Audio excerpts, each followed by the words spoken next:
The U.S. is following grounding orders from Europe, China, Indonesia, and Canada. The order comes in the wake of two deadly crashes, one in Ethiopia on Sunday, killing more than 150 people, one involving a Lion Air jet over the Java Sea in October. The FAA says new evidence points to similarities in these crashes. And tonight we have team coverage of the emergency order. Let's first go to Austin Carter live at McCarran with how it's impacting travel right here in Las Vegas. Austin. Georgia airport officials confirming with me just moments ago that there are no Boeing 737 MAX series planes sitting at the gate or on the tarmac here at McCarran. They also tell me there are no inbound flights with the 737 MAXs on their way here as well. And frequent flyers I spoke with tell me they are glad these planes are now grounded for the time being. And as you can imagine, McCarran here sees all sorts of commercial aircraft on a daily basis, including the MAX 8. In fact, 646 flights departing McCarran this month listed to be flown with Boeing 737 MAXs. Southwest, American, and United Airlines were among the last carriers to fly that same 737 model. All of these airlines fly out of McCarran as well. Passengers we spoke with weighing to get their bags here at baggage claim tell me they found out the news mid-flight. What did they say over the loudspeaker on the plane? They just basically let us know, informed us that we were not on those aircraft, on the kind of aircraft that had been grounded, so we had no worries. And it was a pretty cool flight, a little turbulence, but it was a good flight. If it's going to guarantee the safety of passengers and fellow American citizens, I feel it was the right way to go.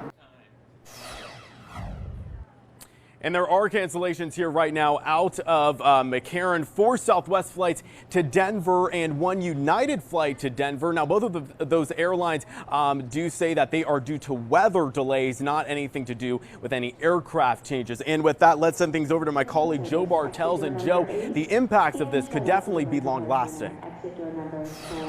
Yeah, Austin, that's exactly right. We know that passengers are really stuck in the middle of this. And as the president said, that these planes will be stuck on the ground at the airports that they are at until really further notice. And there are 3 major U.S. carriers that really operate these family of 737 MAXs, 7 or 8s and 9s rather. That is going to be Southwest, United, and American. Each one of those airlines releasing statements to us just moments ago. Take a look at this first one here. This one's from Southwest telling us that they would accommodate passengers and in part, quote, Southwest is aware of media reports stating that the Boeing 737 MAX 8 fleet will be grounded in the United States. We are currently seeking confirmation and additional guidance from the FAA and will respond accordingly in the interest of aviation safety. United Airlines also telling us, quote, our MAX aircraft account for roughly 40 flights a day, and through a combination of spare aircraft and rebooking customers, we do not anticipate a significant operational impact as a result of this order. We will continue to work with our customers to help minimize any disruption to their travel. And then finally, American Airlines telling us in part, quote, earlier today, the FAA informed us that based on new information,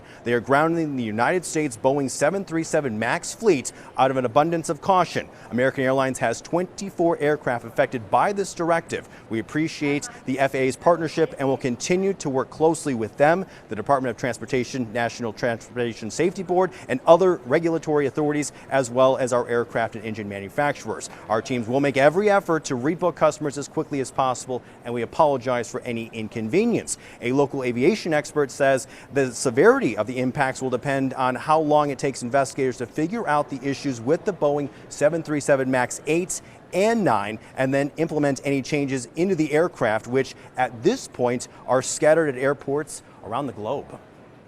And so if it's an automation issue or a software glitch, sometimes it's beyond the pilot's control, but I think it's going to take several weeks or even months to figure out what exactly happened. But the evidence was overwhelming to err on the side of safety. And 13 Investigates was first to report that there were 646 scheduled takeoffs and landings of the 737 MAX from McCarran. That was just for the month of March. And there are 2 airlines that operate the 737 MAX 8 here at McCarran. That would be Southwest and WestJet. We did check with both of them, and as McCarran has confirmed, there are no MAX 8s that are stranded here at McCarran. Reporting live, Joe Bartels, 13 Action News, elevating Las Vegas.